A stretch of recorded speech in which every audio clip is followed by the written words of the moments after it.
Fala pessoal, Feliz Natal para todos vocês que estão me acompanhando durante todo esse ano. Um ótimo ano novo, um ótimo 2023 para vocês. Esse é o último vídeo desse ano e por isso mesmo eu pensei em fazer algo um pouco diferente e falar justamente sobre algumas leituras que eu fiz durante esse ano que me marcaram e que eu gostaria de dar como dica de leitura para todos que eu gosto, para todas as pessoas que me acompanham, que eu gosto e que eu faço tudo isso justamente para vocês e, portanto, uma parte da minha vida é dedicada a vocês que acabam me acompanhando aqui no YouTube, no Instagram, que acabam fazendo os meus cursos. Eu sei que muitos que assistem os vídeos aqui no YouTube são meus alunos nos meus cursos. Então a minha vida hoje está orientada a partir disso, está orientada a partir dos estudos e também orientada a partir da produção de conteúdo filosófico. E eu só posso trabalhar nisso e orientar a minha vida naquilo que realmente eu gosto de fazer, que é estudar, que é produzir conteúdo filosófico, com a ajuda de vocês, porque vocês estão aqui me acompanhando, vocês curtem os meus vídeos, vocês comentam aqui, muitos de vocês fazem os meus cursos e eu só tenho que agradecer mesmo. Esse ano, assim como os últimos anos, estão sendo bem especiais para mim e eu estou muito feliz com todo esse resultado que a gente está criando aqui no YouTube, nas demais redes e nos próprios cursos que eu acabo dando de filosofia. Bom, pessoal, então hoje eu quero falar para vocês sobre 12 livros que eu li neste ano, em 2022, e que me marcaram e que são obras fantásticas. Então vamos ao conteúdo do vídeo de hoje. Vamos lá, então. Tem muitas obras que eu não coloquei aqui, que eu fiz uma releitura, mas que são importantes, justamente tentando colocar aqui apenas as obras que eu tive um primeiro contato de forma mais direta neste ano, porque algumas aqui eu li partes e tal, mas agora na totalidade mesmo durante esse ano. A primeira obra, essa obra aqui do Dworkin, A Raposa e o Porco Espinho. Essa obra aqui é a última obra do Dworkin, e nessa obra, grande obra, né, uma grandiosa obra, ele faz um fechamento do pensamento dele. O Dworkin tem 3 fases. Uma primeira fase de crítica, uma segunda fase de construção da teoria dele e no final ele então publica essa obra que é uma espécie de síntese do pensamento dele e logo depois ele acaba falecendo. Então essa obra é fantástica, é uma obra fundamental para todo estudante de ciências sociais, de direito e todo interessado em filosofia do direito tem como obrigação ler essa obra aqui, do Dworkin, então, para a gente começar. Aqui. Segunda obra, eu vou lá para os antigos e eu vou indicar para vocês essa obra aqui. Dessa obra eu tinha lido pequenos trechos, mas nesse ano eu li toda ela, e é a fantástica Cartas a Lucílio de Sêneca. Sêneca é um autor fantástico, é um dos principais nomes do estoicismo, e se tiver um autor que eu sempre indico como porta de entrada, não para o estoicismo, mas para a filosofia, é Sêneca. E esse é o grande clássico do Sêneca, então essa obra aqui, assim como as demais que eu estou falando aqui, são fantásticas, e essa aqui é incrível, essa te ajuda a ver as coisas e os problemas de forma totalmente diferente. Então, todo estudante de filosofia que gosta de estoicismo, todo apaixonado por filosofia, todos aqueles que querem entender um pouco mais de estoicismo e de filosofia antiga, essa é a sugestão. Outra obra que eu acabei buscando pelo contexto desse ano, por aquilo que ainda está acontecendo e que de fato é algo assim assustador, mas quando começou tudo isso, vocês já sabem o assunto, né? Eu fui atrás de uma obra, de um clássico que tratasse disso para tentar entender filosoficamente essas questões. Eu acabei adquirindo Guerras Justas e Injustas do Hauser. E essa obra aqui, o autor é um comunitarista, é um autor contemporâneo comunitarista, ele tem um olhar comunitarista e, portanto, ele faz uma leitura da guerra justamente por esse olhar. Essa é uma obra fantástica, ele vai trabalhar em torno de uma argumentação moral, ele vai citar vários exemplos históricos e de uma maneira assim bem próxima à história, ele vai então nos orientando na sua análise sobre guerras. Também achei muito interessante essa obra aqui. Então também como dica para vocês.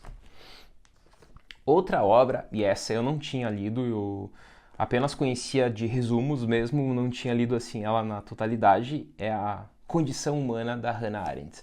Hannah Arendt é uma pensadora aí do século XX que tem todas as obras dela são fantásticas. Eu li as demais obras, essa eu não tinha lido, que é uma das principais.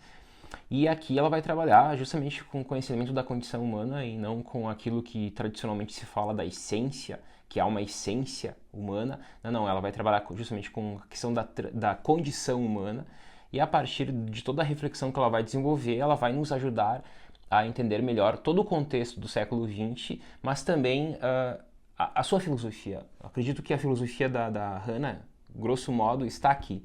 E tentar conhecer melhor essa pensadora, é necessário conhecer essa obra aqui, acima de tudo, porque as demais obras também são importantes, mas elas acabam entrando muito em temas particulares, especialmente temas que envolvem a questão da Segunda Guerra Mundial, totalitarismos, etc. Então essa aqui, fantástica também. Vamos para mais obras, então vamos aqui. Esta obra aqui eu comprei faz tempo, mas eu comprei porque a gente tinha planos de ler essa obra, um grupo de amigos, e depois a gente acabou não lendo essa obra aqui, e eu tinha deixado ela ali num canto. Mas daí eu estava com vontade de ler uma obra diferente, de um autor que nem é tão conhecido na filosofia, mas mais na sociologia, e eu disse, por que não, então, ler essa obra aqui? Então chegou a vez de O Declínio do Homem Público, do Richard Sennett. Do Richard Sennett eu conheci apenas A Corrosão do Caráter, que é uma obra que eu sempre cito porque eu gosto muito dela. Ela nos ajuda a entender um pouco esse mundo contemporâneo, essa passagem de um mundo... E nós conhecemos muito a análise do Zygmunt Bauman, do mundo sólido para o líquido, mas o Sennett aqui, né, na outra obra, ele vai também fazer uma reflexão bem interessante sobre esses dois mundos, o mundo dos nossos avós para o nosso mundo hoje, que mudou bastante.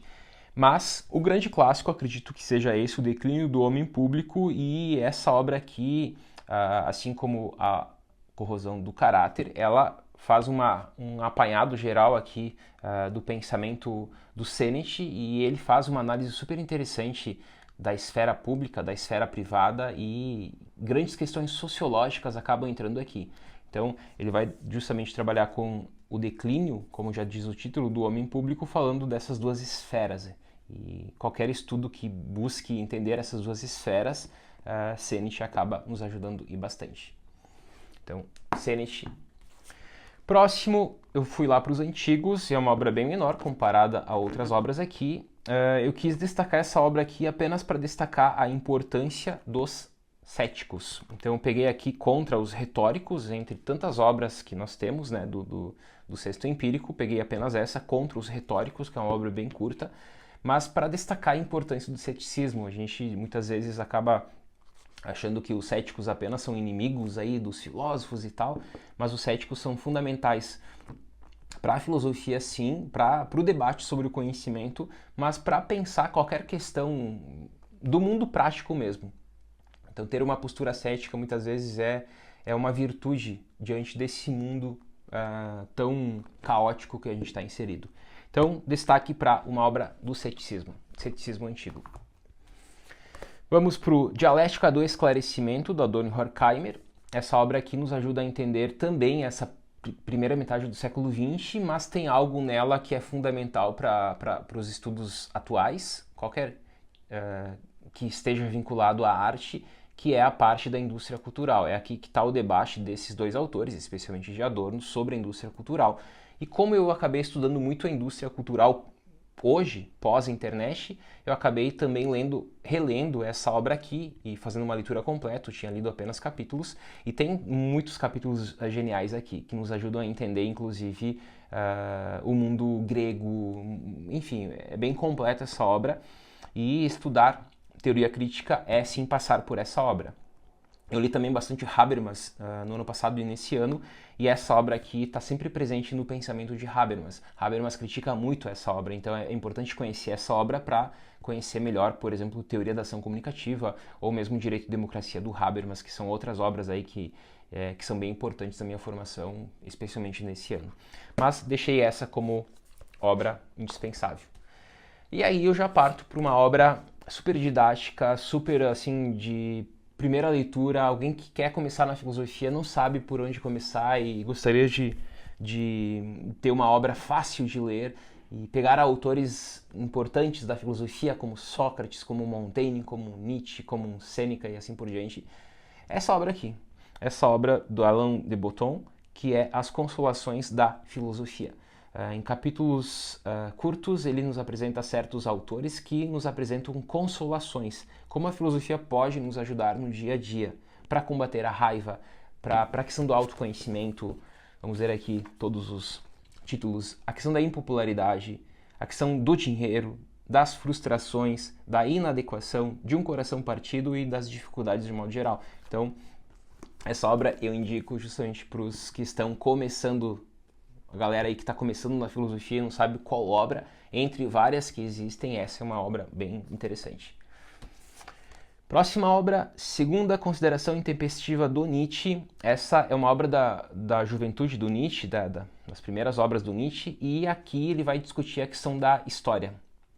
E vai desenvolver uma crítica fortíssima ao historicismo, ao sentido histórico, defendendo, num primeiro momento, o ahistoricismo. E defendendo como um todo na obra, ele apresenta 3 leituras da história, monumental, antiquária e crítica, falando dos pontos positivos, virtudes e negativos dessas 3 leituras históricas, e depois nos apresenta 5 doenças históricas ao longo da obra. A obra, então, é uma obra até grande do Nietzsche, porque tem outras obras menores, mas essa obra aqui é muito interessante porque ele vai trabalhar, como diz o subtítulo, da utilidade e desvantagem da história para a vida. A gente muitas vezes acha que é importantíssimo estudar história, estudar isso e aquilo, e aqui a gente lê essa obra e entende a crítica que Nietzsche faz a um tipo de estudo erudito que não fortalece a vida. Qualquer estudo, segundo Nietzsche, tem como objetivo sempre ser útil e vantajoso para a vida. Se não for útil para a vida, ele critica como um tipo de estudo que não serve. Então, esse livro aqui, Segunda Consideração do Nietzsche, te ajuda a entender a história, a entender o estudo da história, e também ele fortalece aquilo que é pilar do pensamento dele, que é valorização da vida. Tudo o que for útil à vida. Fora isso, não serve. Então, Nietzsche também presente. O Banquete do Platão. O Banquete do Platão entrou no Desafio 14 Dias que eu fiz no início do ano, onde nós lemos, uma comunidade gigantesca de pessoas leu junto comigo essa obra, e eu fiz comentários diários durante 14 dias no meu grupo no Telegram.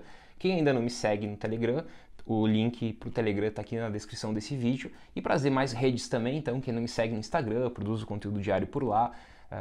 Newsletter, eu entrego toda semana um texto de filosofia meu sobre diversos assuntos, então me acompanhem também nessas outras redes para receberem mais conteúdo. Na newsletter, texto, tem o meu site onde eu publico semanalmente artigos de filosofia, então qualquer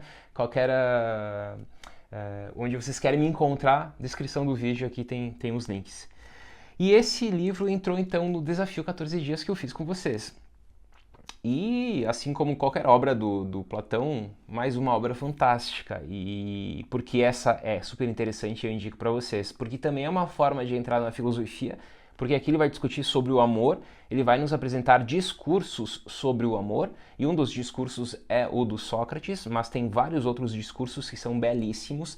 Então, em poucas páginas, em 10 páginas, ele apresenta um discurso, daí ele passa para o outro, mais 10 páginas, um discurso sobre o amor. Então, tem 7 visões sobre o amor aqui, discutidas por 7 pessoas e com visões diferentes. Então, fantástico aí para todos os apaixonados e todos que querem estudar a filosofia do amor. Próximo, Manual do Epiteto, a arte de viver melhor. Dentro do estoicismo, eu fiz um CLF, um clube de leitura filosófica só sobre o estoicismo, foi Sêneca, Epiteto e Marco Aurélio, e eu acabei separando essa obra para vocês porque as três são fantásticas, que é sobre a brevidade da vida, do Sêneca, Manual do Epiteto e Meditações do Marco Aurélio, mas eu acabei separando essa porque a das 3 mais manualzão mesmo, mais tipo de livro que tu vai, abre e segue o que está escrito, mais cara de manual mesmo, como dá já para perceber no título, é essa obra do Epiteto. E Epiteto tem a sua famosa, ele abre o livro com a sua famosa máxima, coisas que deliberamos e há coisas que não deliberamos. E se de fato tu aplicar de forma verdadeira essa máxima que ele abre o livro, provavelmente metade dos seus problemas vão desaparecer. É poderoso mesmo, então super dica para vocês que enfrentam muitas dificuldades, para vocês lerem manual e aplicarem esse manual que é do Epiteto. E para finalizar, eu separei uma obra não filosófica, uma obra da literatura clássica assim, das mais clássicas, que é a Odisseia do Homero. Então nós temos a Ilíada, que eu já tinha lido em outro momento, esse foi o ano da Odisseia de Homero. E toda a aventura, então, de Ulisses em torno dessa obra aqui. E essa obra nos ajuda a entender o pensamento antigo como um todo.